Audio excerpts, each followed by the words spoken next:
والعاقبة للمتقين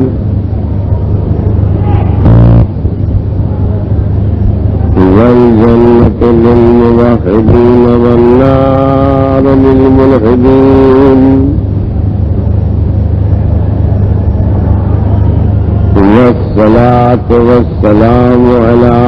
سيد الأنبياء والمرسلين سيدنا ونبينا بالقاسم محمد وآله الطيبين الطاهرين المعصومين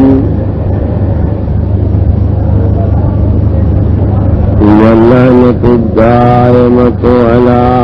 قاتليهم وغاصبي حقوقهم وأعدائهم إلى يوم الدين. أما بعد فقد قال الله تبارك وتعالى وهو أصدق القائلين بسم الله الرحمن الرحيم يا أيها الذين آمنوا من يرتد منكم عن دينه فسوف يأتي الله بقوم يحبهم ويحبونه صلوات محمد وعلى آله.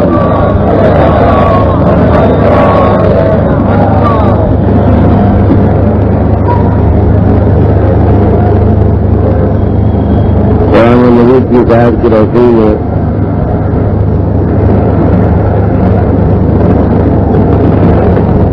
میں آپ کے سامنے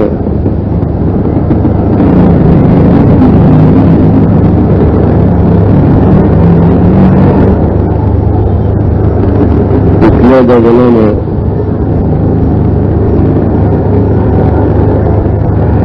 اس بات کا تذکرہ کیا ہے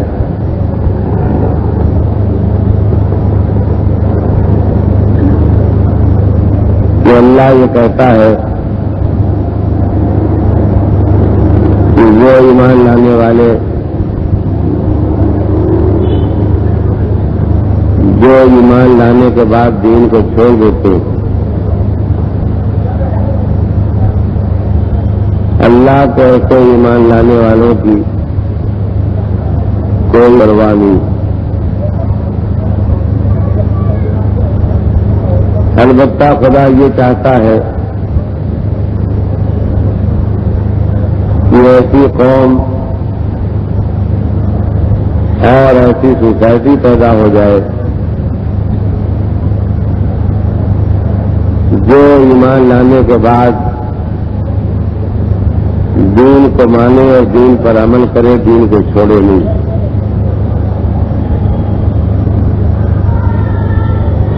اور یہ لوگ جو ایمان لانے کے بعد دین کو نہیں چھوڑیں گے ان سے خدا محبت کرے گا اور یہ خدا سے محبت کرے گا. ان سے یہاں محبت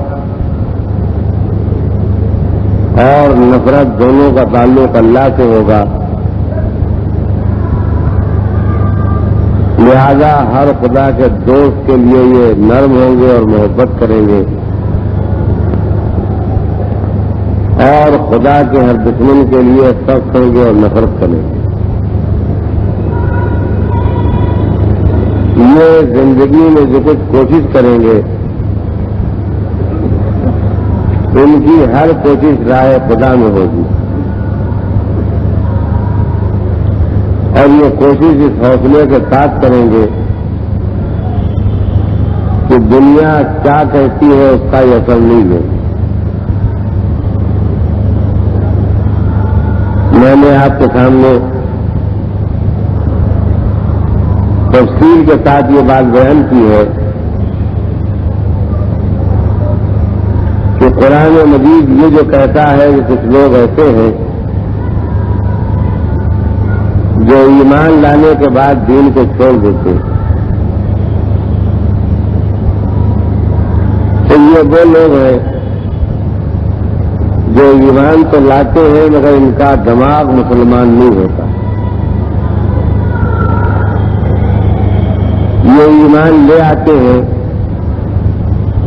مگر ان کا دل مسلمان نہیں ہوتا ہے. یہ ایمان لے آتے ہیں مگر ان کی زندگی مسلمان نہیں ہوتی. تو میری ان تقریروں کا مقصد یہ ہے کہ ہم سنیں اور سمجھیں اور طے کریں کہ ہمارا تعلق عمل کے اعتبار سے ان سے ہے جو ایمان لا کے دین چھوڑ دیتے ہیں، یا ان سے ہے جو ایمان لانے کے بعد دین پر باقی رہتے ہیں. میں نے اس سلسلے میں آپ کے سامنے جو کوششیں کی ہیں ان میں پہلی کوشش یہ تھی کہ ہمارا دماغ مسلمان ہو جائے، یعنی زندگی میں جو حالات بدلتے رہے، حالات کے بدلنے کے باوجود ہمارا دماغ خدا کے خلاف نہ سوچے. دوسری بات کل میں نے آپ کے سامنے کہی تھی کہ نہ بدلے ہوئے حالات میں ہمارا خیال خدا کے بارے میں بدلے، اور نہ دین کے بارے میں، دین کے کسی حکم کے بارے میں ہمارے خیال میں یہ بات پیدا ہو کہ یہ حکم خدا کا سخت ہے، یا یہ خدا کا حکم ناقابل عمل ہے، یا خدا کا یہ حکم نہیں ہونا چاہیے. جب تک ہمارے دماغ میں ایسے خیالات آتے رہے تب تک اس بات کا ثبوت ہے کہ ہمارا دماغ خدا کے خلاف سوچ رہا ہے. اور جب تک ہمارا دماغ خدا کے خلاف سوچ رہا ہے تب تک کبھی بھی خطرہ ہے کہ ہم دین اس ایمان لانے کے بعد دین کو چھوڑ دیں. تو ان تقریروں میں اور مجلسوں میں میری خاص طور سے کوشش یہی ہے کہ میں اپنے نوجوانوں کو، میں اپنی تعلیم یافتہ بیٹیوں کو، بہنوں اور بھائیوں کو ان ساری باتوں کی طرف متوجہ کرنا چاہتا ہوں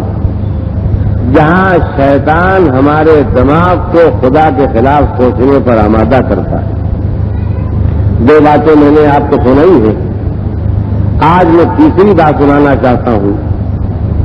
تاکہ ہمارا دماغ اور زیادہ مسلمان ہو جائے اور خدا کے خلاف سوچنے کی صلاحیت ہمارے دماغ میں علم اور معرفت کے بعد اور کم ہو جائے. میں یہاں سے آپ کی بھرپور توجہ حاصل کرتے ہوئے اپنے آج کے تذکرے کو آگے بڑھاتے ہوئے پہلی بات یہ کہنا چاہتا ہوں کہ کبھی کبھی خدا کے خلاف، مذہب کے خلاف، مذہب کے احکام کے خلاف ہم سوچنے لگتے ہیں اور شیطان اس سوچنے کا راستہ دین کے راستے سے پیدا کرتا ہے. میں آپ کی زیادہ توجہ چاہوں گا اس بات کے لیے جس کو میں آپ کے سامنے پیش کرنا چاہتا ہوں کہ شیطان دین ہی کو ذریعہ بناتا ہے دین سے الگ کرنے کے لیے، دین ہی کو سبب بناتا ہے خدا کے خلاف سوچنے کے لیے. میرے بات سننے والوں کو حیرانی ہوگی کہ ایسا کیسے ہو سکتا ہے کہ دین ذریعہ بن جائے خدا کے خلاف سوچنے کا. تو میں پہلی بات آپ کو کہنا چاہتا ہوں، توجہ کے ساتھ سنیں، کہ کبھی کبھی ہم سے ایک غلطی ہوتی، یہ غلطی سننے والوں سے بھی ہوتی ہے اور یہ غلطی سنانے والوں سے بھی ہوتی ہے. وہ غلطی یہ ہوتی ہے کہ ہم شریعت کے احکام کی وجہ بیان کرنا شروع کرتے ہیں. اللہ نے جو چیز حلال کی ہے یا حرام کی، ہم اس کا ریزن اور اس کی وجہ سننا چاہتے ہیں اور سنانا چاہتے ہیں۔ ٹھیک ہے، شریعت میں بہت سی ایسی باتیں ہیں جن کی وجہ اور جن کا ریزن شریعت نے بیان کیا ہے، تو جن احکام کا ریزن اور وجہ شریعت نے بیان کی ہے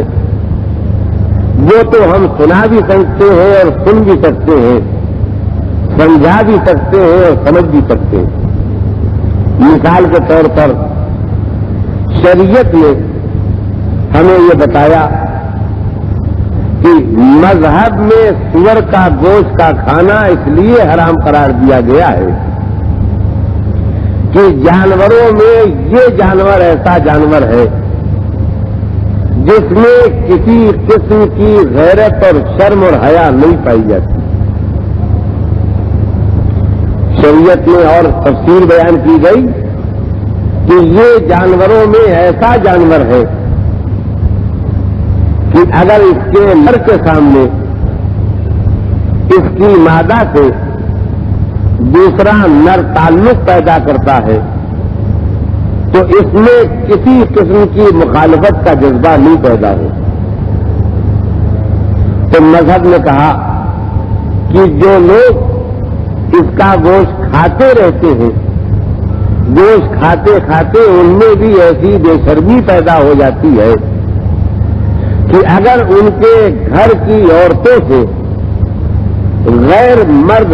روابط پیدا کرتے ہیں اور تعلقات پیدا کرتے ہیں تو ان میں غیرت، حمیت، غصہ، شرم، حیا کوئی جذبہ پیدا نہیں ہوتا۔ تو یہ سور کے گوشت کے حرام ہونے کی ایک وجہ شریعت میں بیان کر دی۔ ایسے ہی اور بھی احکام مذہب ہے۔ شراب کو حرام کی گئی تو مذہب نے اور شریعت نے اس کی وجہ بیان کی۔ معصومین نے ارشاد فرمایا کہ شراب کے پینے کے بعد آدمی کا دماغ اپنی سوچنے کی صلاحیت کھو دیتا۔ شراب پینے والے شراب پیتے ہی اس لیے ہیں کہ دماغ سوچنا بند کر دے تاکہ ہمارے دماغ پر جو بوجھ ہے، جو ٹینشن ہے، اس سے ہم کو نجات مل جائے۔ تو ائمہ معصومین علیہ السلام نے بیان فرمایا کہ شراب پینے والا کیونکہ اپنے سوچنے سمجھنے کی صلاحیتوں کو کھو دیتا ہے، سوچنے اور سمجھنے کی صلاحیتوں کے کھونے کے بعد وہ کیا کہتا ہے سوچتا ہی نہیں ہے، سمجھتا ہی نہیں ہے کہ ہم کیا کہہ رہے ہیں، اور وہ جو بات کہتا ہے، بات کہتے وقت وہ یہ بھول جاتا ہے کہ یہ بات ہم کس کے متعلق کہہ رہے ہیں، وہ یہ بھی بھول جاتا ہے کہ یہ بات ہم کس سے کہہ رہے ہیں۔ تو شراب پینے کے بعد جب دماغ سوچنے کی صلاحیتیں کھو دیتا ہے تو ہم نے اپنی زندگی میں شرابیوں کو دیکھا ہے کہ وہ گرتے گرتے اس منزل پر آ جاتے ہیں کہ جس لب و لہجے میں، جن الفاظ میں بیوی سے گفتگو کی جاتی ہے، وہ وہی باتیں اسی لب و لہجے میں ماں اور بہن اور بیٹی سے بھی کرنے لگتے ہیں۔ جب دماغ کی صلاحیت شراب کی وجہ سے ختم ہو جاتی ہے تو آدمی خدا کے بارے میں، نبی کے بارے میں، امام کے بارے میں کیا کچھ کہہ بیٹھتا ہے اس کا اسے احساس نہیں ہوتا۔ جب شرابی کا دماغ بہکتا ہے اور وہ خدا اور نبی اور امام کے خلاف بولتا ہے تو ظاہر ہے کہ ایسا شرابی والدین کا احترام کیا کرے گا۔ تو کیونکہ مذہب نے شراب کے حرام ہونے کی وجہ بیان کی کہ اس سے انسان کے سوچنے سمجھنے کی، نیک و بد میں فرق کرنے کی، خیر و شر میں تمیز کرنے کی صلاحیت مٹ جاتی ہے، لہذا شریعت نے اسے حرام کر دیا۔ میں دو ایک باتیں آپ کے سامنے اور کہنا چاہوں گا۔ یہ وہ میں مقامات سنا رہا ہوں جہاں وجہ میں نہیں بیان کر رہا ہوں، بلکہ وجہ شریعت کی طرف سے بیان ہوئی ہے یا حضور سرور کائنات جناب محمد مصطفیٰ صلی اللہ علیہ وآلہ وسلم نے بیان فرمائی، یا آپ کی طرف سے جو آپ کے علم کے امین تھے، آپ کے علم کے خزانے کے امانت دار تھے آل محمد رحمۃ اللہ السلام، انہوں نے بیان کی۔ تو یعنی میں آپ کے سامنے چند نمونے کیوں پیش کر رہا ہوں؟ پہلے ان چند نمونوں کو آپ سنیں، اور اس کے بعد یہاں سے شیطان نے جو راستہ نکالا ہے، جہاں ہم مسلمان ہو کے ایمان لانے کے بعد ہمارا دماغ خدا کے خلاف سوچنے لگتا ہے، میں اس راستے تک آپ کو لے جانا چاہوں گا تاکہ ہم اس راستے کو پہچان لیں اور اپنے کو اس پر چلنے سے باز رکھ سکیں۔ تو میں نے ابھی آپ کے سامنے بیان کیا کہ شریعت نے سور کے گوشت کے حرام ہونے کی وجہ بتائی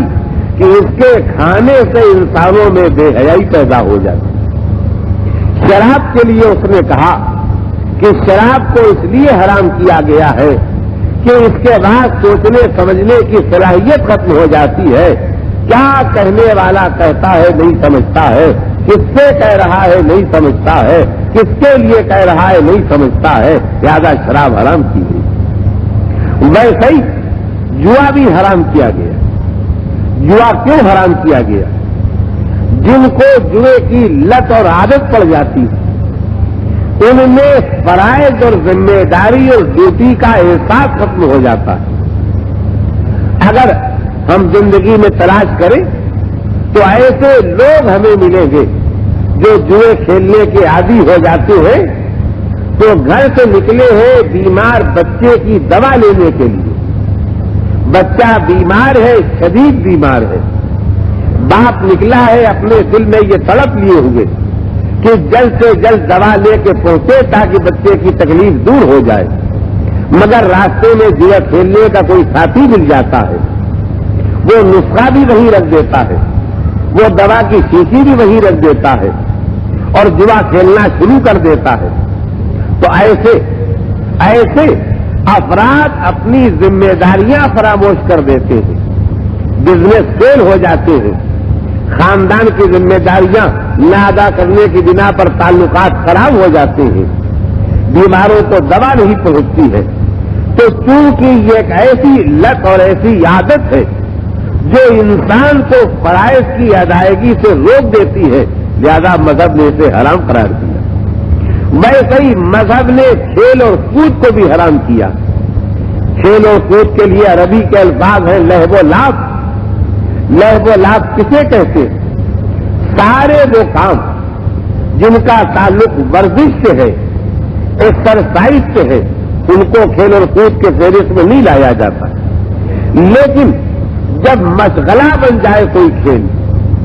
زندگی میں سارا وقت، ساری انرجی، ساری دولت اسی پر خرچ ہونے لگے، تو چونکہ ایسے کھیل کا کوئی فائدہ نہ آدمی کو ذاتی طور پر پہنچتا ہے نہ سوسائٹی کو حاصل ہوتا ہے۔ میں اس موضوع پر ہمیشہ مثال کے طور پر ایک بات یہ کہا کرتا ہوں کہ جب دنیا کے کسی حصے میں میچ ہونے لگتے ہیں تو ہم اندازہ لگا سکتے ہیں کہ میچ کہیں ہو رہا ہے، اور سننے والے، ٹی وی پر دیکھنے والے، کمنٹری معلوم کرنے والے، جن کے پاس ریڈیو ٹیلی ویژن نہیں ہے، وہ دوسروں سے پوچھ کے تفصیلات جاننے کے لیے اپنی زندگی کے گھنٹوں کے گھنٹے صرف کر دیتے ہیں۔ ذرا آپ خود محسوس کریں، گیم کہاں سے کہاں گیا اور نہیں گیا، اس سے کسی ایک انسان کا بھی کوئی بھلا ہونے والا نہیں۔ کسی نے چھکا لگایا، کسی نے سینچری پوری کی، کسی نے چوکا مارا، کوئی جیت گیا کوئی ہار گیا، ان ساری تفصیلوں سے نہ کسی ایک بھوکے کا پیٹ بھرتا ہے، نہ کسی ایک ننگے کے بدن پر کپڑے آتے ہیں، نہ کسی ایک بیمار کو دوا ملتی ہے، بلکہ اس کے برخلاف یہ ہوتا ہے کہ گھروں کی زندگیاں جام ہو جاتی ہیں، دفتر خالی ہو جاتے ہیں، مارکیٹ ڈاؤن ہو جاتا ہے، فیکٹریاں کام کرنا بند کر دیتی ہیں، آپ ہم سے بہتر جانتے ہیں. ہم جاتے ہیں کسی کام کے لیے, کسی آفس کے لیے, تو لوگ ہم سے مشورہ کرتے ہیں آج آفس جانا بیکار ہے, اس لیے کہ جتنا کلیکٹر اسٹاف ہوگا, جتنے افسران ہوں گے, وہ سب کمنٹری سن رہے ہوں گے, آپ کے کاغذ کو کون دیکھے گا. تو ذرا آپ دیکھیں, ایک مرتبہ اندازہ لگائیں, دنیا کے کسی حصے میں ایک ٹیسٹ میچ ہو رہا ہے اور پوری دنیا کے کتنے لاکھ اور کتنے کروڑ آدمی اپنی زندگی, اپنی انرجی برباد کر رہے ہیں. تو جہاں زندگی, وقت, انرجی, دولت برباد ہونے لگے, شریعت ایسے لہو و لعب کو حرام قرار دے دیتی. جب کھیل اور کود کی دنیا میں ہم آپ آئیں گے تو اب آپ دیکھیں ایسے ایسے وحشیانہ کام جس کو کوئی شریف آدمی برداشت کرنے پر تیار نہیں ہو سکتا ہے, اور دیکھنے والے شوق سے دیکھتے ہیں مگر دیکھ کے لڑک جاتے ہیں, مگر کھیل اور کود کے نام پر وہ بھی جائز ہو جاتے ہیں. آج ہماری سوسائٹی میں, آج انسانی سماج میں جب اخبارات چھپتے ہیں, جب ریڈیو ٹیلی ویژن پر خبریں آتی ہیں, تو ایک خاص چیپٹر ہوتا ہے کھیل سے متعلق. اخباروں میں سرخی ہوتی ہے کھیل کے میدان سے, خبریں آتی ہیں. اب ساری خبروں کے بعد کھیل اور کود کی خبریں سن لیجیے.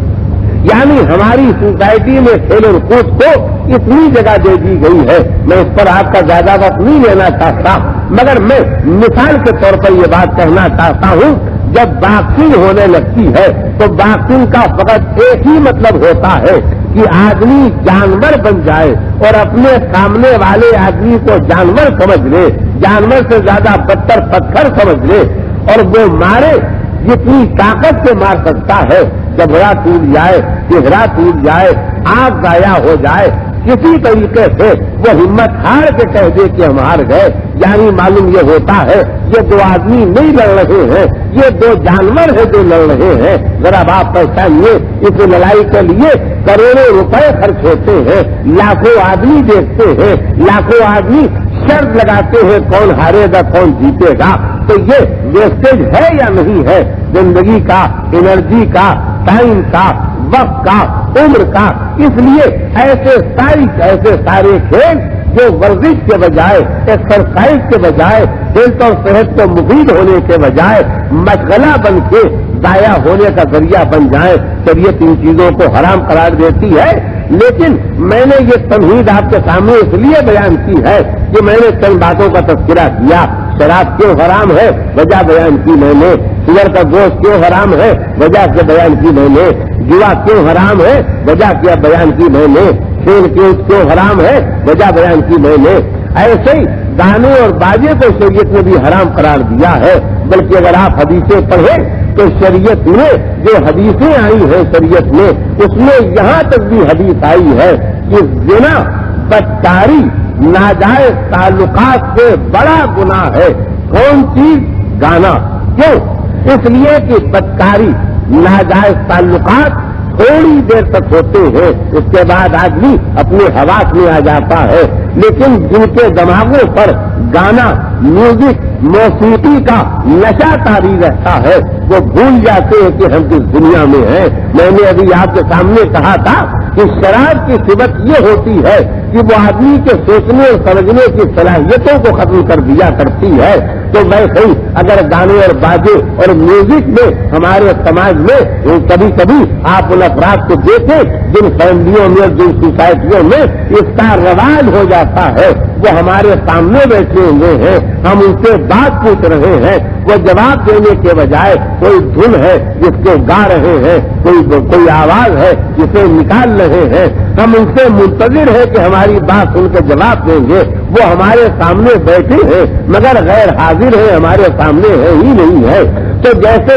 شراب ایک نشہ ہے ویسے یہ بھی ایک نشہ ہے. یہاں بھی سوچنے اور سمجھنے اور فرائض اور ذمہ داری اور ڈیوٹیوں کا احساس ختم ہو جاتا ہے. تو میں اس تمہید کے بعد جو مخصوص بات اپنے دوستوں سے, اپنے بھائیوں سے, اپنی بہنوں سے, اپنی بیٹیوں سے کہنا چاہتا ہوں وہ یہ ہے کہ مذہب نے شریعت کی چند باتوں کی وجہ بیان کی, وہ ہم نے سنی, آپ کو سنا دی, لیکن اس کے بعد ایک مزاج پیدا ہو جاتا ہے کہ شریعت میں جو چیز حلال ہے، جو چیز حرام ہے، جو چیز واجب ہے، جو چیز مستحب ہے، جو چیز مکروہ ہے، ہماری سوسائٹی میں کچھ لوگوں کی عادت پڑ جاتی ہے کہ وہ کہتے ہیں اس کا ریزن بتائیے، اس کی وجہ بتائیے، یہ حلال کیوں ہے، یہ حرام کیوں ہے، یہ مکروہ کیوں ہے، یہ مستحب کیوں ہے۔ تو میں آپ کی خدمت میں گزارش کرنا چاہتا ہوں کہ شریعت نے اپنے جتنے احکام کا ریزن اور وجہ بتا دی ہے اتنا تو ہم جان سکتے ہیں، اتنا تو ہم بتا سکتے ہیں، لیکن اگر ہم نے شریعت کے ہر حکم کی وجہ اور ریزن معلوم کرنے کا مزاج پیدا کر دیا تو اس کا لازمی نتیجہ یہ ہوگا کہ ہم دین کے ذریعے دین سے ہٹ جائیں گے، دین کے ذریعے دین کے خلاف سوچنے لگیں گے۔ اس کی وجہ کیا ہے؟ اس کی وجہ یہ ہے کہ ہم لاکھ علم حاصل کر لیں، ہم لاکھ دین کا علم حاصل کر لیں، ہم لاکھ دنیا کا علم حاصل کر لیں، لیکن ہمارا علم پھر بھی محدود ہے، بہت تھوڑا ہے۔ قرآن مجید میں ہمیں انسانوں کے لیے صاف صاف تذکرہ ہے کہ وما اوتیتم من العلم الا قلیلا، تم کو علم میں سے کچھ حصہ نہیں ملا ہے، اگر ملا ہے تو بہت تھوڑا سا حصہ ملا ہے۔ میں آپ کی خدمت میں تذکرہ کرنا چاہوں گا کہ اگر آپ دنیا کے بڑے بڑے فلاسفر کے اقوال پڑھیں تو اس میں آپ کو یہ ملے گا کہ وہ یہ کہتے ہیں کہ لوگ ہم کو علم کا سمندر سمجھتے ہیں۔ بڑے بڑے فلسفیوں کے اقوال میں سے ایک قول میں نقل کر رہا ہوں کہ لوگ وہ کہتے ہیں کہ لوگ ہم کو علم کا سمندر سمجھتے ہیں، اور ہماری صحیح پوزیشن یہ ہے کہ ہم علم کا سمندر دیکھ رہے ہیں، اس سمندر کے قریب نہیں پہنچے ہیں۔ اس سمندر کے کنارے جو ریت پڑی ہوئی ہے اس ریت میں سے ایک مٹھی ریت ہمارے ہاتھ میں آئی ہے، تو ہماری صورتحال یہ ہے کہ ہم علم کے سمندر تک پہنچے نہیں ہیں، بلکہ علم کے سمندر کے کنارے جو ریت پڑی ہے اس ریت کی ایک مٹھی ہمارے ہاتھ میں آئی ہے، اور دنیا ہم کو علم کا سمندر سمجھ رہی ہے۔ یہ کون ہے؟ یہ اپنے علم کی حدوں کے بیان کرنے والے ہیں، کہ جو علم کا خالق ہے، جو عقل کا خالق ہے، جو ساری کائنات کا جاننے والا ہے، جو واقعات کے ہونے پہلے جانتا ہے کہ کیا ہونے والا ہے، اس خدا نے مذہب بھیجا ہے، تو اس خدا کے علم تک کبھی انسان کا علم نہ پہنچا ہے نہ پہنچ سکے گا۔ اب میں بطور مثال کے آپ کے سامنے کہنا چاہتا ہوں، مثلا شریعت میں 1000 باتیں بیان ہوتی ہیں، 1000 باتوں میں 15 باتیں، 20 باتیں، 25 باتیں، 50 باتیں ایسی ہیں جن کی وجہ ہمیں معلوم ہے، جن کا ریزن ہمیں معلوم ہے، لیکن اس کے علاوہ جو 950 باتیں ہیں نہ ان کی ہمیں وجہ معلوم ہے، نہ ان کا ہمیں ریزن معلوم ہے۔ تو اب نتیجہ کیا ہوتا ہے کہ اگر ہماری سوسائٹی میں یہ مزاج پیدا ہو گیا کہ ہم حلال کو حلال تب مانیں گے جب وجہ معلوم آئے، حرام کو حرام تب مانیں گے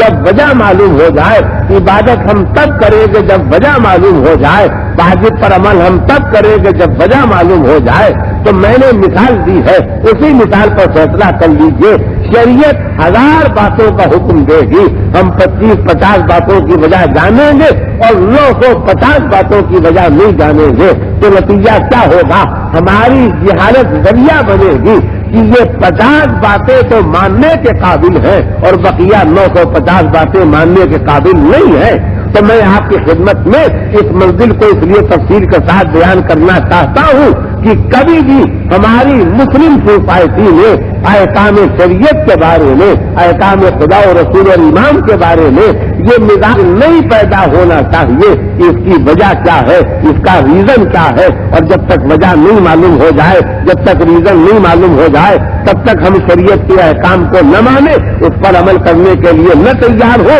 اگر یہ صورتحال پیدا ہو جائے گی تو آپ یقین مانیے کہ اس صورتحال کا نتیجہ ہی یہ ہوگا کہ ہم خدا کے خلاف سوچتے رہیں گے۔ میں اپنے اس پڑھے لکھے سمجھدار مجمع کو ہوشیار کرنے کے لیے، باخبر کرنے کے لیے، خطرے سے آگاہ کرنے کے لیے فقط ایک پرانا واقعہ یاد دلانا چاہتا ہوں جو ہر مومن کے لیے کافی ہوگا کہ اگر ہم نے اس بات کو پہچان لیا تو ہم دین مان کے دین چھوڑیں گے نہیں، اور اگر ہم نے اس بات کو نہیں پہچانا تو ہم دین مانیں گے اور دین کے نام پر دین کو چھوڑ دیں گے۔ میں آپ کی خدمت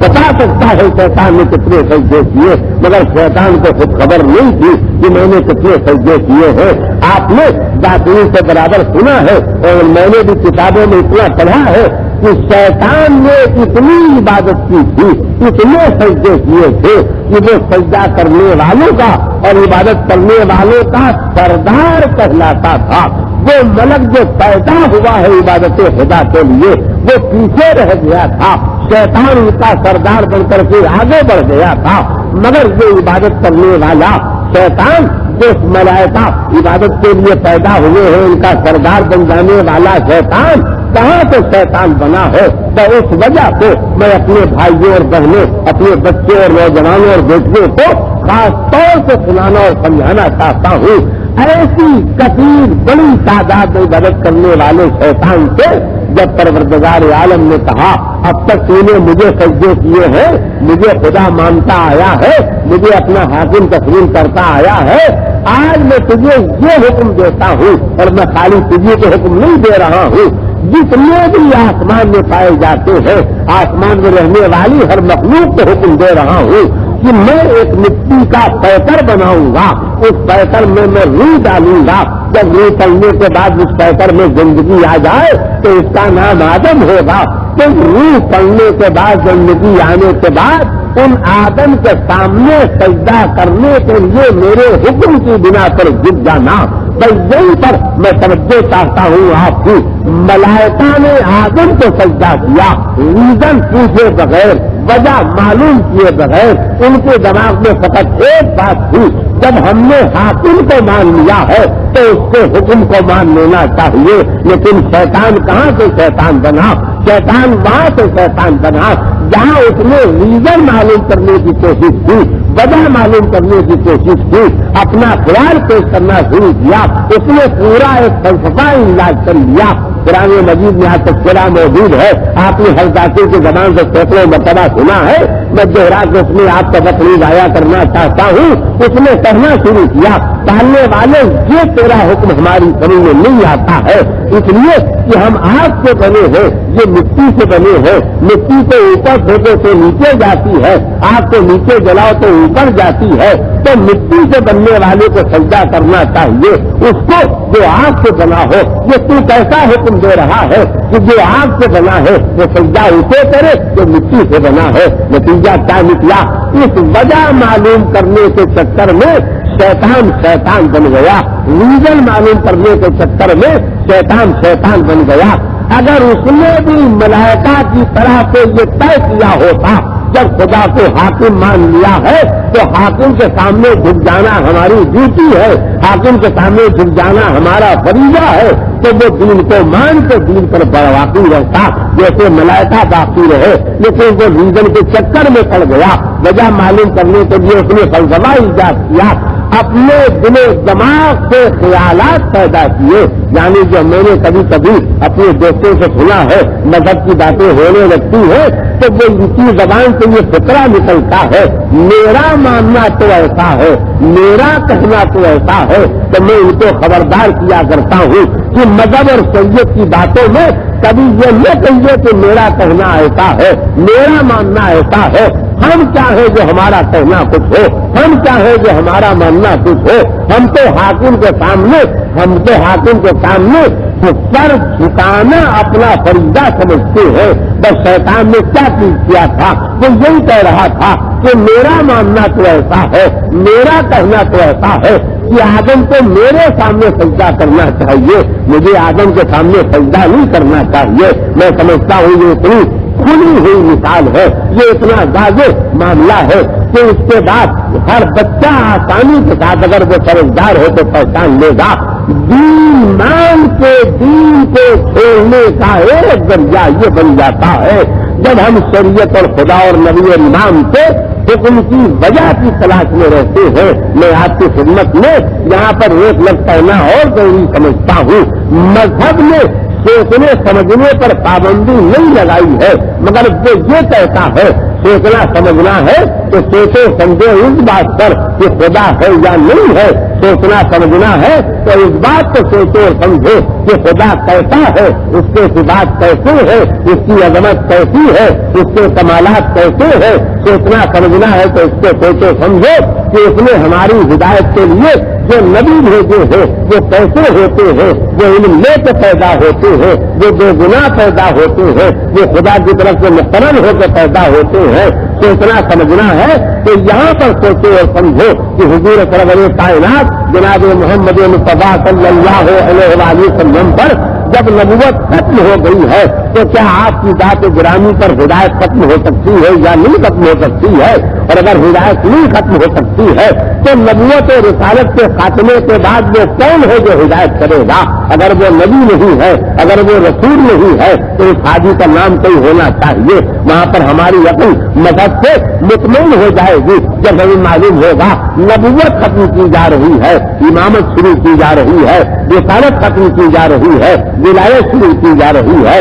حاجی کا سلسلہ جاری ہے۔ تو یہ چیزیں سوچنے سمجھنے کی ہے۔ یہاں پر مذہب میں اگر آپ قرآن مجید پڑھیں گے تو شکایت کی ہے تم کیوں نہیں سوچتے ہو، ہماری نشانیوں میں کیوں نہیں غور کرتے ہو؟ یہ ایک لقمہ جو تمہارے منہ تک پہنچتا ہے یہ کہاں کہاں بن کے تم تک پہنچتا ہے، اس کے پیچھے پس منظر میں بیک گراؤنڈ میں جو یہ قدرت کی نشانیاں ہیں ان پر تم کیوں نہیں غور کرتے ہو؟ یہ سورج جو نکلتا ہے، یہ چاند جو نکلتا ہے، یہ ہوائیں جو چلتی ہے، یہ بادل جو اٹھتے ہیں، یہ بارش جو ہوتی ہے، یہ دانے جو اٹھتے ہیں، یہ آگ سے جو گرمی حاصل ہوتی ہے، اللہ کہتا ہے ان سب میں ہماری نشانیاں ہیں، تم اس پر غور کیوں نہیں کرتے ہو؟ دنیا میں دوسرے مذہب ہوتے ہیں جو یہ آواز دیتے ہیں جہاں سے مذہب کی بات شروع ہو، جہاں سے دھرم کی بات شروع ہو وہاں سے سوچنا سمجھنا بند کر دو ورنہ گمراہ ہو جاؤ گے۔ اس کے برخلاف مذہب اسلام کہتا ہے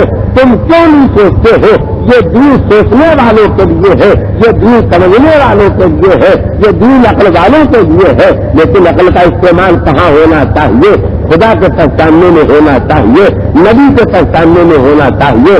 امام کے پہچاننے میں ہونا چاہیے، کعبے اور کتاب اور سید کے پہچاننے میں ہونا چاہیے۔ لیکن جب ہم نے خدا کو حاکم مان لیا، جب ہم نے نبی کو حاکم مان لیا، جب ہم نے امام کو حاکم مان لیا تو اب شریعت کے احکام کے بارے میں تحقیق کرنا، وجہ معلوم کرنا یہ وہ راستہ ہے جہاں شیطان دین مان کے دین چھوڑ چکا ہے کہ اگر ہم اس راستے کو اپنائیں گے تو ہم بھی گمراہ ہو جائیں گے۔ میں نے آپ کے سامنے جو کچھ کہا اس کے خلاصے پہ مرتبہ پھر سنیے کہ شریعت نے جن چیزوں کا ریزن اور جن چیزوں کی وجہ بیان کر دی ہے ان کو تو ہم بتا سکتے ہیں، ان کو تو ہم سمجھ سکتے ہیں، لیکن جن ہزاروں باتوں کی وجہ شریعت نے نہیں بیان کی ہے اگر وہاں ہم اپنی عقل سے وجہ بیان کرنا شروع کریں گے اور جب تک وجہ نہ معلوم ہو جائے گی تب تک نہیں مانیں گے تو ہم دین کے ذریعے دین سے الگ ہو جائیں گے اور ہمارا شمار ان لوگوں میں ہوگا جو ایمان لاتے ہیں اور دین کو چھوڑ دیتے ہیں۔ تو دماغ کو مسلمان بنانے کے لیے ایک بات یہ بھی ضروری ہے کہ جب ہم نے خدا کو پہچان لیا ہے، جب ہم نے نبی کو پہچان لیا ہے، جب ہم نے چاردہ معصومین علیہ الصلوۃ والسلام کو پہچان لیا ہے تو پھر ان کے احکام کے سامنے ہمیں جھک جانا چاہیے، وجہ کی تلاش نہیں کرنا چاہیے۔ لیکن میں آپ کے سامنے اپنے بیان میں سب سے آخر میں ایک بڑی اہم ترین بات کرنا چاہتا ہوں جس کے بعد وجہ کی تلاش ختم ہو جائے گی، ریزن کا سوال ختم ہو جائے گا۔ یہ کام ہم کیوں کریں، اسے ہم حرام کیوں مانے، اس کو ہم واجب کیوں مانے، اس کو ہم مستحب کیوں مانے، اس کو ہم مکروہ کیوں مانے، یہ سارے سوالات ختم ہو جائیں گے۔ ایک ذرا دیر آپ صبر کریں، ذرا سکون کے ساتھ میری بات کو سنیں۔ میں مثال سے بات شروع کرنا چاہتا ہوں۔ میں منصوبے پڑھتا ہوں، روز آپ کے ممبر پر نظر آتا ہوں، آج یہاں پڑھ رہا ہوں، کل وہاں پڑھ رہا ہوں۔ ایک دن آپ نے مجھے مارکیٹ میں دیکھا، مارکیٹ میں اگر مولوی چلا جائے تو کوئی عیب نہیں، لیکن ہماری سوسائٹی سے دین کے بجائے سماج کی پابندی، ان کو مسجد میں ہونا چاہیے تھا، ان کو مسجد میں ہونا چاہیے تھا، ان کے ممبر پر ہونا چاہیے تھا، یہ مارکیٹ میں کہاں دکھائی دے رہے؟ اور وہ بھی ہم مارکیٹ میں دکھائی دیے تو کہاں دکھائی دی؟ جہاں کھانے پینے کی چیزیں بک رہی تھی وہاں نہیں دکھائی دی، جہاں کپڑا بک رہا تھا وہاں نہیں دکھائی دیا۔ کھانے پینے کی چیزیں خریدتے دکھائی دیتے، لوگ سوچتے ہیں بھائی مولوی صاحب کو بھی کھانا کھا نہیں ہے تو کھانا خریدنے آ گئے تو کوئی سی بات ہے۔ اگر کپڑے کی دکان پر نظر آتے لوگ سوچ لیتے اچھی جگہ نظر آئے ہیں، ان کو پہننا ہے کپڑا خریدنے آ گئے۔ اس دکان پر بورڈ لگا ہوا ہے کہ اگر آپ کو اپنے دوستوں کو شادی کے موقع پر، خوشی کے موقع پر تحفہ دینا ہو، گفٹ دینا ہو تو ہم سے خریدیے۔ ہم ایسی دکان میں پہنچے جہاں کوئی چیز کارآمد نہیں۔ ہمارے سماج میں بعض عجیب و غریب باتیں، ان عجیب و غریب باتوں میں سے ایک بات کا میں تذکرہ کرنا چاہتا ہوں، امید ہے کہ آپ توجہ فرمائیں۔ یہ عجیب و غریب بات یہ ہے کہ جب ہم کوئی چیز اپنے لیے خریدتے ہیں تو ہم پوچھتے ہیں یہ چیز اچھی ہے یا نہیں، مضبوط ہے یا نہیں، چلے گی یا نہیں چلے گی۔ اور جب ہم تحفہ دینے کے لیے کوئی چیز خریدتے ہیں، گفٹ دینے کے لیے کوئی چیز خریدتے ہیں تو ہماری سوسائٹی کے مزاج کو ہمارا دکاندار بھی جانتا ہے۔ وہ کہتا ہے پہلے یہ بتائیے کسی کو دینے کے لیے خریدنا چاہتے ہیں یا اپنے استعمال کے استعمال کے لیے خریدنا چاہتے ہیں؟ اگر اپنے استعمال کے لیے خریدنا ہے تو یہ خریدیے، اور اگر کسی کو دینا ہے تو یہ خریدیے۔ الحمد ایک بات ہم نہیں سوچتے، یہ جو کسی کو ہم دیں گے تو وہ سامان تو ہم دیں گے مگر قیمت تو ہم یہ ادا کریں گے۔ یعنی اپنے لیے وہ چیز خریدیں گے تو 50 روپے میں ملے گی اور جس میں وہی چیز 25 روپے کی ملے گی۔ تو ہم دینا بھی چاہتے ہیں مگر اس طرح دینا چاہتے ہیں کہ ہمارے 25 روپے پانی میں چلے جائیں اور برباد ہو جائیں۔ تو آپ نے ہمیں دیکھا کہ ہم جس کی دکان میں خرید رہے ہیں، جب ہم وہاں سے لے کے نکلے تو ایک ایسی چیز لے کے نکلے جس کا کوئی فائدہ نہیں، سوائے اس سے کہ وہ جب رکھی جائے تو بڑی اچھی دکھائی دے۔ ایک ہی کام ہے کہ کسی کونے میں اس کو سجا دیا جائے اور لوگ دیکھنے والے دیکھتے رہے، اس کے علاوہ کوئی فائدہ نہیں ہے۔ اور ہم جب خریدنے آئے تو بہت شدید گرمی تھی،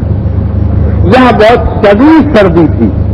یا بہت شدید بارش ہو رہی تھی۔ تینوں موسم ہوتے ہیں نا، میں نے تینوں کی مثالیں دے دی۔ ہم بھیگتے ہوئے آئے خرید کے لیے، سردی میں کانپتے ہوئے آئے خرید کے لیے گئے۔ ہم گرمی میں آئے جب پسینہ سر سے پیر تک جا رہا تھا تب خرید کے لے گئے۔ ہم نے اپنی جیب سے گاڑی کمائی کے پیسے نکالے اور خرید کے لے گئے۔ جب ہم خرید کے لے کے جانے لگے تو مومنین میں سے کوئی مل گیا کہ مولوی صاحب یہ بیکار کی چیز آپ نے کیوں خریدی ہے، اور خریدنی تھا تو اس دوپہر میں ہمیں کچا کام تھا، اس بارش میں ہمیں کچا کام تھا، اس سردی میں ہمیں کچا کام تھا۔ ہم نے کہا بھائی ہمارے ایک دوست کی لڑکی کی شادی ہے، اس میں ہم کو تحفہ دینا تھا، لہذا ہم آئے ہیں، کیا اس تحفے دینے کا کیا فائدہ ہوگا؟ ہم نے کہا کوئی فائدہ نہیں ہوگا، آپ میری طرف متوجہ ہو جائیں۔ میں بات کو اپنی جگہ پر لے آیا ہوں جس کے بعد دنیا کا ہر مسلمان شریعت کے ہر حکم پر عمل کرنے کے لیے 100% مطمئن ہو جائے گا۔ اس لیے میری اس بات کو آپ پوری توجہ کے ساتھ سنیں۔ تو آپ نے پوچھا یہ سردی کی تکلیف کیوں جھیلی آپ نے، یہ گرمی کی تکلیف کیوں برداشت کی آپ نے، یہ بارش کی تکلیف کیوں برداشت کی آپ نے، یہ پیسے کیوں برباد کیے آپ نے؟ ہم نے کہا فقط یہ سارا کام اس لیے کیا ہے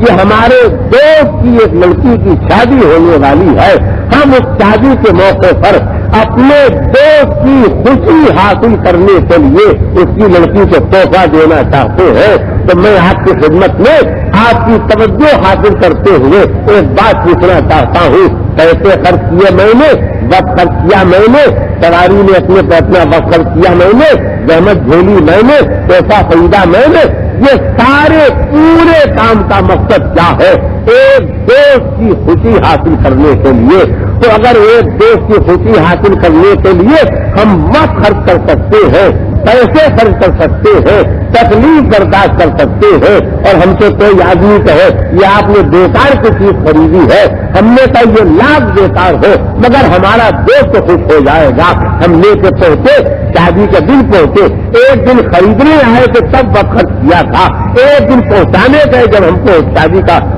دن تحفہ دینا تھا, اس دن بھی ہم کو تکلیف اٹھانا پڑی, کیوں میں کھڑا ہونا پڑا, مشکل سے سواری ملی, اس کے بعد ہم پہنچے تب دوست نے لیا اور ایک ہلکی سی مسکراہٹ کے ساتھ ہمارا تحفہ قبول کر لیا, ہم خوش ہو گئے. اس دن کی محنت بھی اصول ہو گئی, آج کی محنت بھی اصول ہو گئی, جو پیسے خرچ ہوئے وہ بھی اصول ہو گئے. تو اگر ایک ہمارے جیسے دوست کی خوشی ساری زحمتوں سے قبول کرنے کی وجہ بن سکتی ہے, تو ایمان لانے والے ہر مسلمان سے میں پوچھنا چاہتا ہوں کہ کسی بھی شریعت کے حکم پر عمل کرنے کے لیے فقط یہ ریزن اور یہ وجہ کافی ہے کہ یہ ہم کام کریں گے اور ہمارا خدا خوش ہو جائے گا, یہ کام ہم کریں گے ہمارا نبی خوش ہو جائے گا, یہ کام ہم کریں گے ہمارے 12 امام خوش ہو جائیں گے. اگر دوستوں کی خوشی کے لیے ہم کام کر سکتے ہیں تو پھر خدا سے بڑا کون ہے جس کی خوشی کے لیے ہم کام کریں. تو یقین مانیے,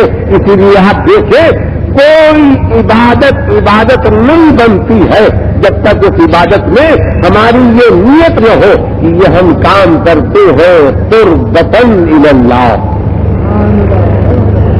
قربتاً اللہ کے کوئی معنی نہیں ہوتے ہیں سوائے اس معنی سے کہ ہم یہ تصور کرتے ہیں, ہم یہ خیال کرتے ہیں کہ یہ کام ہم کر رہے ہیں اللہ کی خوشنودی حاصل کرنے کی. اور ہر عبادت میں ہم کو یہی کہنا ہوتا ہے, ہم نماز پڑھتے ہیں قربتاً اللہ کی خوشی حاصل کرنے کے لیے, ہم روزہ رکھتے ہیں اللہ کی خوشی حاصل کرنے کے لیے. الفاظ کو زبان سے کہنے کی ضرورت نہیں ہے. بعض آدمی سوچتے ہیں جب ہم زبان سے کہیں ہم نماز پڑھتے ہیں اللہ کی خوشی حاصل کرنے کے لیے تب نیت ہوگی. میں نے یہ مسائل اس سے پہلے بھی آپ کو سنائے ہیں. اس وقت میں صرف ایک لفظ کہنا چاہتا ہوں کہ یہ لفظیں کہنے کی ضرورت وہاں ہوتی ہے جہاں دل کا حال جاننے والا سامنے نہیں ہوتا ہے. ہم اپنے دوست کو کوئی چیز دے تو ہم کہہ سکتے ہیں آپ کی خوشی کے لیے ہم دے رہے ہیں, اس لیے کہ وہ ہمارے دل کا حال نہیں جانتا ہے. لیکن جب عبادت ہم خدا کے لیے کر رہے ہیں جو دلوں کے حال سے واقف ہے تو دل کا ارادہ ہی نیت ہے. نیت کو الفاظ میں کہنے کی ضرورت نہیں ہے. ہم کیا معاذ اللہ یہ سوچتے ہیں کہ خدا سنے گا نہیں, خدا سمجھے گا نہیں. اگر ہم لفظوں سے نیت نہیں کریں گے تو لفظوں سے نیت کی ضرورت نہیں ہوتی ہے. نیت کے معنی ارادے کے ہوتے ہیں اور یہ ارادہ فقط اللہ کے خوشنودی حاصل کرنے کے لیے ہونا چاہیے. اسی لیے مولائے کائنات امیر المومنین علی بن ابی طالب علیہ السلام نے خندق کی جنگ میں عمرو بن عبد ود کے سینے سے اتر کے بتایا تھا کہ جب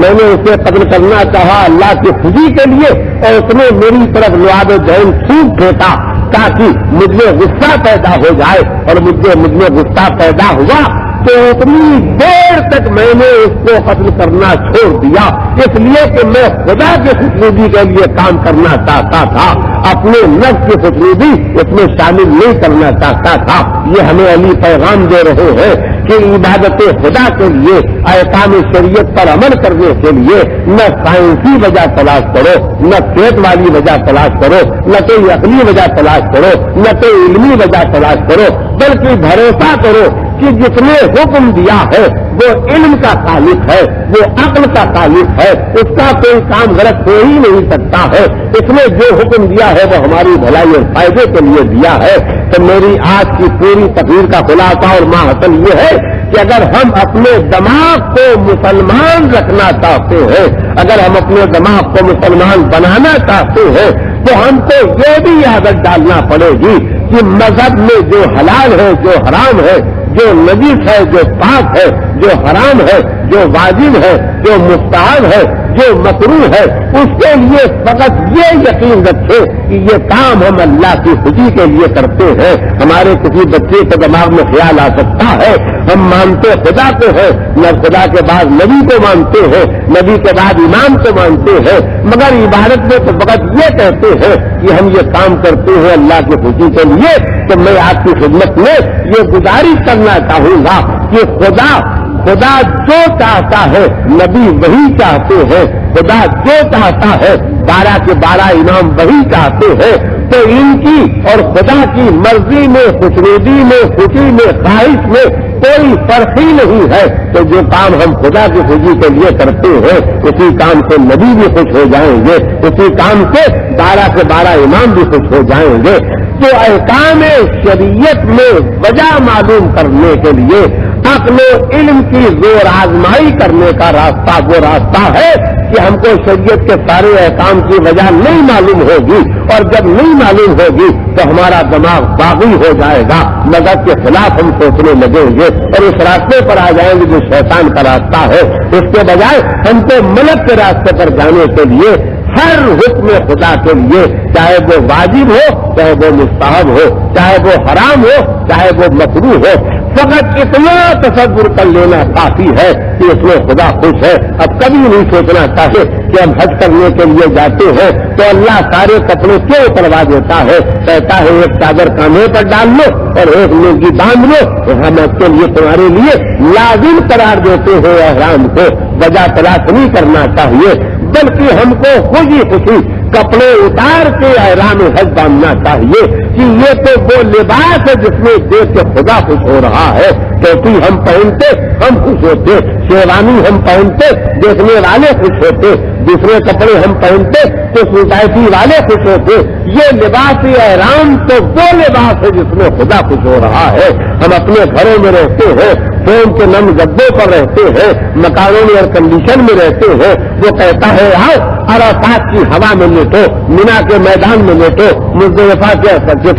ہوا کے جھونکوں میں لیٹو. ہم وہاں پر لیٹ کے یہ مسلط ہمیں محسوس کرنا چاہیے آج زمین پر لیٹنا ہمارے مالک کو خوش ہے، لہذا ایئر کنڈیشن میں رہنے میں وہ خوشی نہیں ہے جہاں مرضی معبود حاصل ہو جائے. بس اگر ہم اپنے دماغ کو خوشنودی خدا پر راضی کر لیں تو ہمارا دماغ مسلمان رہے گا. میں نے آپ کے سامنے واقعات بیان کیے ہیں اور واقعات کے بیان کے ساتھ ساتھ وہ تذکرے بھی شامل کیے ہیں جو آل محمد رحمۃ اللہ السلام نے قربانیاں دے کے پیغام ہم تک پہنچایا ہے. کل مجھ سے ایک طرح گزار کر بھول ہوئی کہ میں امام رضا غریب علیہ الصلوۃ والسلام کے تذکرے کو بھول گیا. آج جو دن گزرا ہے یہ دن وہ تھا جب عالم غربت میں، جب پردیش میں ہمارے آپ کے 8ویں امام نے شہادت پائی ہے. مامون نے آپ کو انگور میں زہر دیا تھا،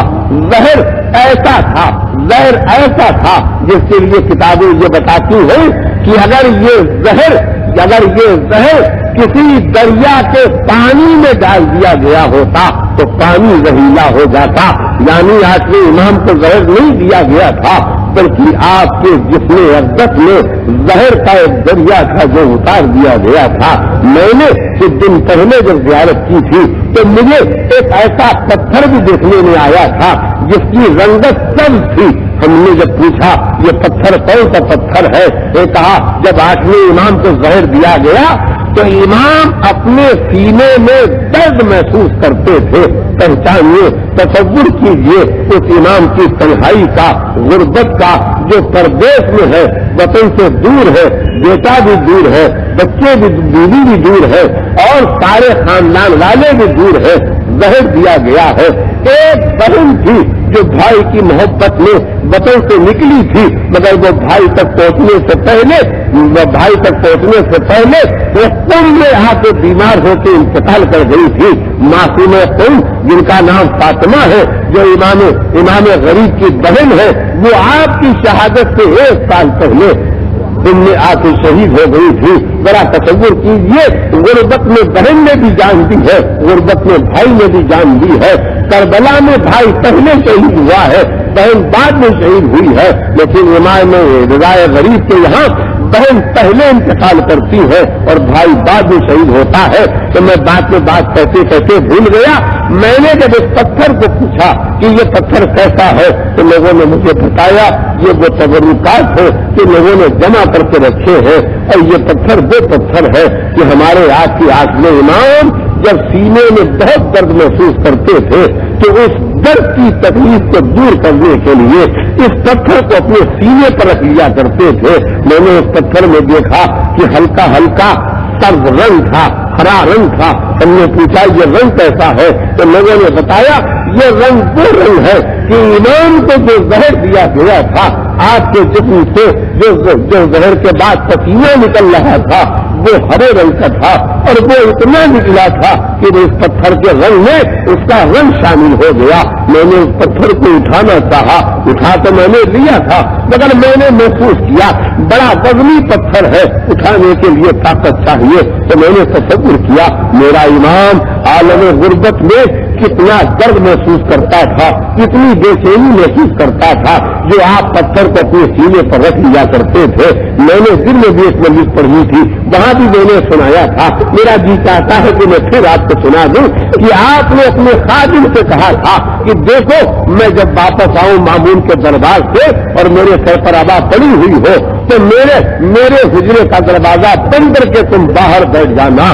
کوئی آنے والا آئے تو اسے آنے نہ دینا. تھوڑی دیر میں خادم کہتا ہے کہ ایک نوجوان آیا جس نے اندر جانا چاہا تو میں نے روکا, کا امام کی اجازت نہیں ہے کسی کو آنے کے اندر آنے کی. میں روک رہا ہوں کہ اندر سے امام کی آواز آئی آنے دو, اسے آنے دو. اسے میں نے نہیں روکا ہے, ارے یہ تو مدینے سے آ رہا ہے, یہ تو میرا بیٹا ہے. اور وہ نوجوان امام محمد تقی علیہ السلام تھے. میں عالم تصور میں ہمیشہ یہی سوچتا ہوں کہ دروازہ کھول کے جیسے امام محمد تقی داخل ہوئے ہوں گے تو دونوں طرف سے شوق ہی شوق ہوگا. ادھر سے تیزی کے ساتھ بیٹا بڑا ہوگا, ادھر بیٹھے ہوئے کے باپ نے ہاتھ بڑھائے ہوں گے, آ جاؤ میرے لال تم میری زندگی میں آ گئے. اور امام کے سینے سے لگ گئے ہوں گے, بیٹا امام کے سینے باپ کے سینے سے لگ گیا ہوگا, باپ کو بھی سکون مل گیا. آ گئے میرے لال, اب میری لاش اکیلی نہیں رہے گی. آ گئے میرے لال,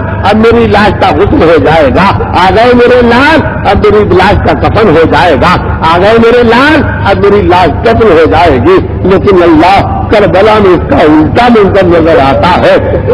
کلیجے پر میوے کا پھل کھا کے اکبر گرے ہیں اور اکبر نے آواز دی ہے وعلیکم السلام یا بتا بابا, ہر شہید نے آپ کو اپنے سراہنے بلایا ہے مگر بابا میں اپنے سراہنے آپ کو نہیں بلاؤں گا, اس لیے کہ میں نے دیکھا تھا کہ جب چچا نے پکارا تھا تو آپ کمر تھام کے اٹھے تھے کہ عباس تیرے مرنے میں میری کمر توڑ دی. تو بابا بس اکبر کا آخری سلام لے لیجیے, میں آپ کو بلا نہیں رہا ہوں. لیکن حسین کیسے رکتے چلے, کبھی ٹھوکر کھا کے گر پڑتے تھے, کبھی اٹھ کے کھڑے ہوتے تھے, یہاں تک کی آواز دیتے تھے یا علی یا علی, علی اکبر پکارو, علی اکبر بولو تم کہاں ہو, یہ تمہارا باپ تمہاری لاش ڈھونڈ رہا ہے. علی اکبر آواز دیتے جاتے ہیں, حسین ٹھوکرے کھا کے گرتے ہیں اور اٹھتے ہیں اور وہاں پر پہنچتے ہیں جہاں زمین پر اکبر کی لاش ہے. باپ نے کیا دیکھا, نوجوان کو دیکھا, ایڑیوں کے رگڑنے کے نشان دیکھے اور اس کے بعد جو نگاہ آگے بڑھی تو وہ کرتا دیکھا جو سینے کے خون سے لال ہو چکا تھا. بیٹھ گئے اور بیٹھنے کے بعد کہا اکبر اکبر یہ تمہارا بوڑھا باپ آ گیا. بیٹے نے آنکھ کھولی, کہا بابا میں نے تو آخری سلام آپ کو پہنچایا تھا, آپ کیوں آئے؟ کہا